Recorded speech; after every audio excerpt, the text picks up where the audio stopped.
regardless of the fact I should have left it in God's hands and not took it into myself. And there's not a day that goes by that I don't regret what I did.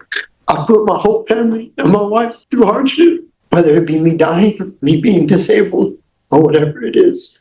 Have the courage to grant him. Oh, well, it's not a matter of my having courage. Sorry, Judge, and I apologize. I wasn't trying to offend you by any means. I'm grateful to even be standing here in front of you because 2 years ago, I remember sitting in jail next to a man who stabbed his brother in the neck. Today, we're in Judge Boyd's courtroom, and this defendant is in full-on meltdown mode. We're talking tears, shaking voice, the whole 9 yards. He's begging the judge like his life depends on it, which to be fair, it kinda does. I can't tell if this is an Oscar-worthy acting or he's genuinely repenting for what he did. But let's be honest, 9 out of 10 times, this is just courtroom theater. You know, the I found God act right after cuffs come on. Judge Boyd's not new to this game. She's heard every emotional performance in the book. So the real question is, will she buy it or will she see right through the tears? Let's dive in and watch. All right, the court is calling 2023 CR 2023 CR 9393, State versus Darwin Gomez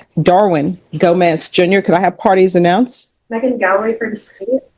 Mark Litt for defense, Judge. And are you Darwin Gomez? Yes, Your Honor. All right, you entered a plea, and according to your plea bargain agreement, punishment is to be assessed at 10 years in the prison. There's a $2,000 fine, affirmative finding of deadly weapon.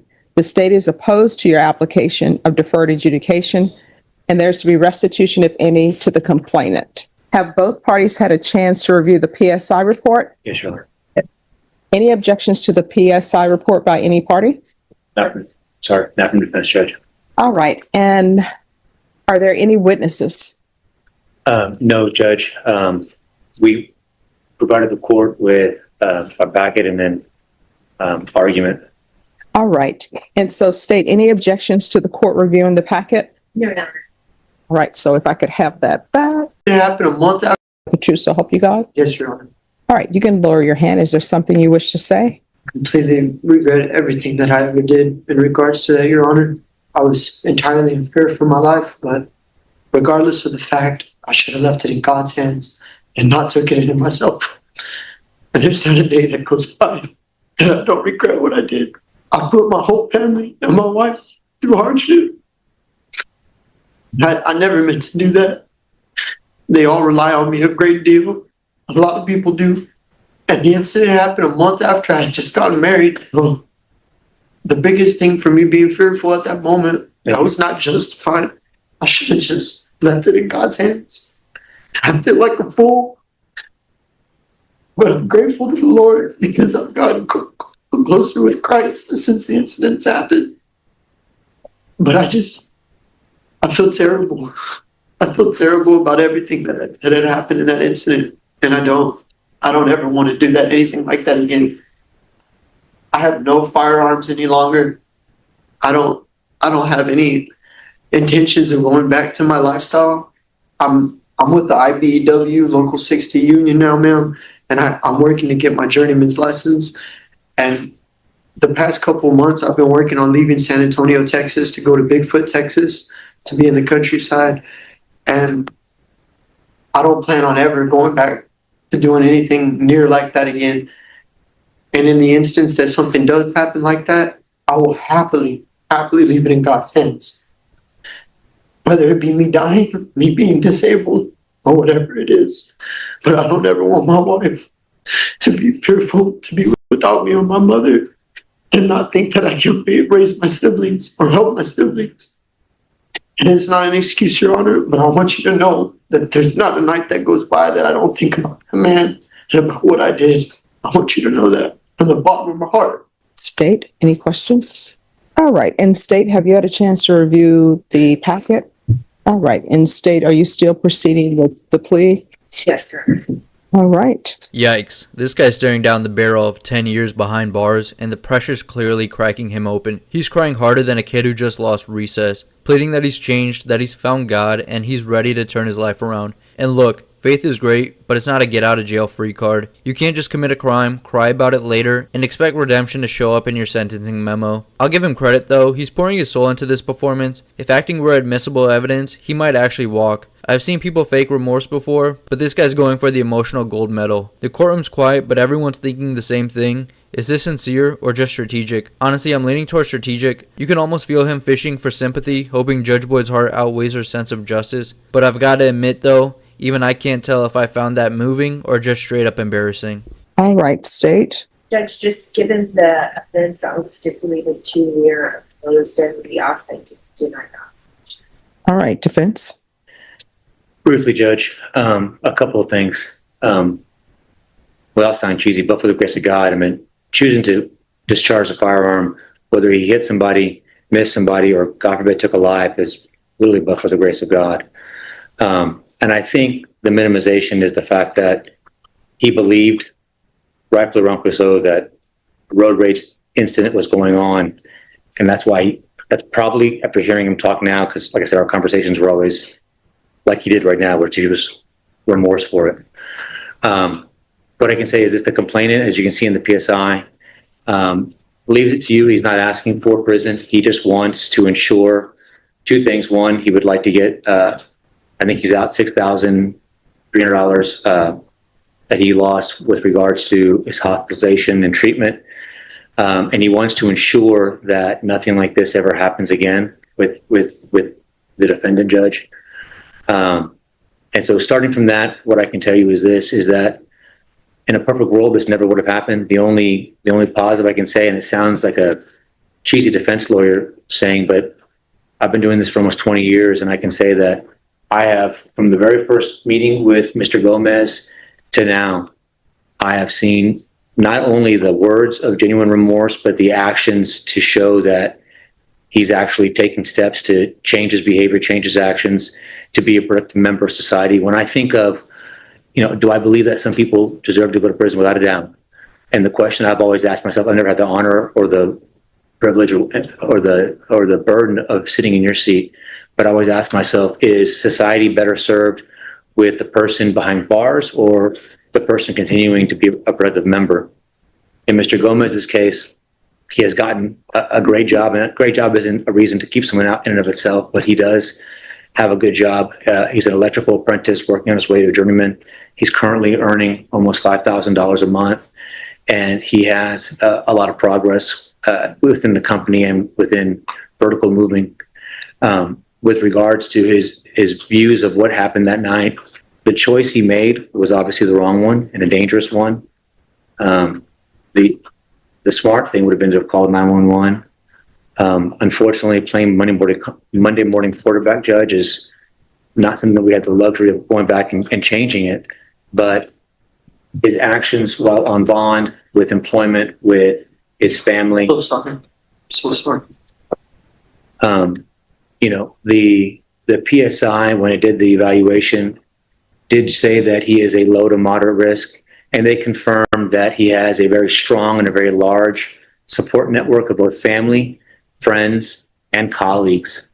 He doesn't have a drug problem, doesn't do drugs, doesn't drink. His problem has been his response to immediate, confrontation or anger, as you've seen through his record. But I do believe, without a doubt, that one, he has taken steps to show that it's not just words, Judge, that taking steps to show that he has, one, understood how horrible and stupid what he did was, but also steps in the future of how never to be before this court, never to put someone's life in danger, never to be on this side of the criminal justice system again, Judge. If you have the courage to grant him. Oh, well, it's not a matter of my having courage. Sorry, Judge, and I apologize. I wasn't trying to offend you by any means. If you grant him deferred, you won't, I am confident in saying that you will not be mistaken, embarrassed. He will not be before this court for an MTR or any other court for a criminal offense. He will successfully complete all conditions and terms of his deferred adjudication, and will be able to, which I've found is sometimes most helpful, is be able to pay it forward with regards to helping other people realize that, the decisions we make not only have real world immediate consequences for other people, but for society and for the families as a whole. We would humbly ask that you grant him deferred adjudication. I've explained to him that deferred subjects him to the full range of punishment, not just 10 years. And this court has a heavy hammer over his head. We just ask for the opportunity, Your Honor, humbly. And all of it started over some stupid road rage. Like, come on, man. This isn't Grand Theft Auto. Someone needs to sign this guy up for anger management and maybe revoke his driver's license while we're at it. You can tell he's not remorseful. He's just mad that he got caught. The energy isn't, I've learned my lesson. It's, I wish I'd gotten away with it. The only real fix for that mindset is a little time behind bars to reflect and maybe cool down before he ends up back on the road with a weapon. I genuinely think society's better off keeping this guy parked for a while. And what's this random talk about how much he makes a month? Like, dude, that's not how sentencing works. This isn't a tax write-off. He should never be allowed to own a gun again. That's safety rule number 1. Don't shoot over traffic drama. I don't know about y'all, but I'm not buying a single line from that defense table. And judging by Boyd's face, neither is she. Honestly, it's wild how one angry moment can flip your entire life upside down. If this doesn't teach him patience, maybe a few years without a steering wheel will. May I say something differently, Your Honor? Sure. For the past 2 years that I've been going through coming to court and going about the reschedulings and so forth, I've made it number 1 priority out of everything in my life to make sure that I get here no matter what it is, whether I'm in Oklahoma, I'm in Paris, Texas, or Rogers, Texas, or anywhere in Texas. And I'm very grateful that y'all have given me the opportunity to appear via Zoom and have been very lenient with me as far as appearing here to make something like this possible. But I do want to let you know that it is my number 1 priority to be as on time as I possibly could for any event or anything that y'all need me to do or need me to cooperate with. It's just, I want to be as cooperative as possible, and I don't ever want to look at anything like this again in my life, Your Honor.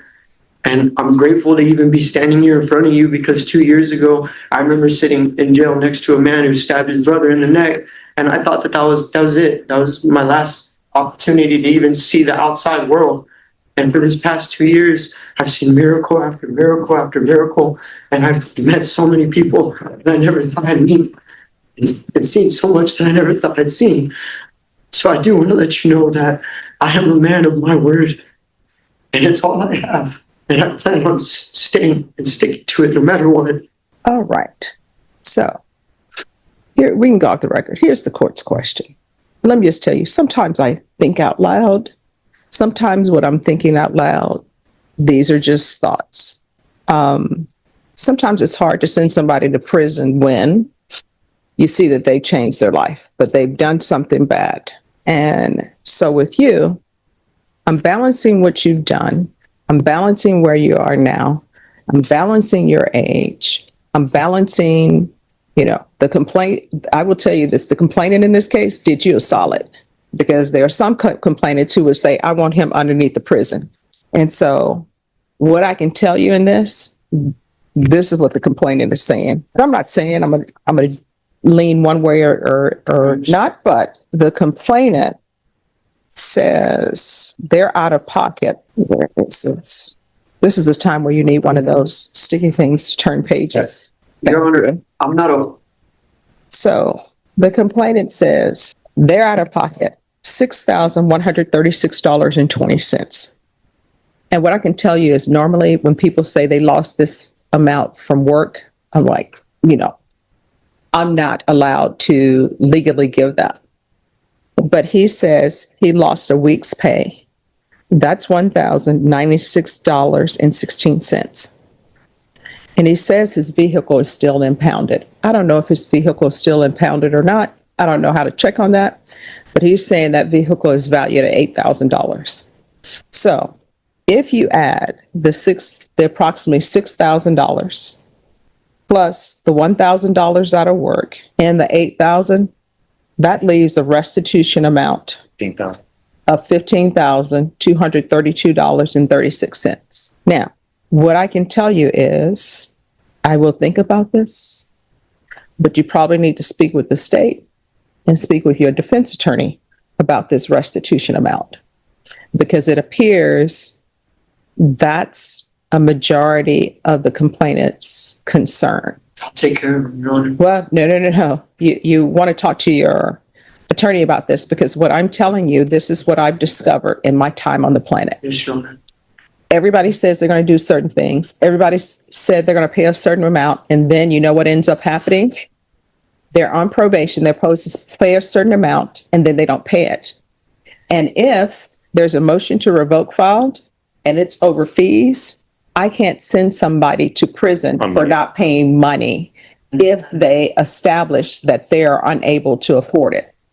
So whenever there's restitution, especially at this amount, I usually want a majority of it paid up front. So you may want to step back and speak with your attorney and speak with the state. Yes, Judge. Yes, Your Honor. Thank you, Judge. This guy's got a lot to say. I thought he was done pleading, but apparently we're on part 2 of his redemption speech. At this point, every extra word feels like he's just digging a deeper hole. His miracles might have gotten him this far, but they're running out fast today. And then there's that $15,000 restitution payment. Yikes. He claims he can pay it, but I'm not buying that for a second, and neither is the judge. That's a huge chunk of money for something that could have been completely avoided if he just kept his cool behind the wheel. The judge is clearly trying to balance justice and mercy here, but honestly, her patience deserves a medal. You can see in her face she's weighing every word, every tear, every excuse. One wrong move and this guy's going away for a long time. It's a brutal reality check that courtroom mercy isn't guaranteed, it's earned. What do y'all think? Should she throw the book at him or give him one last shot? Thanks for watching. Don't forget to like and subscribe. And as always, take care.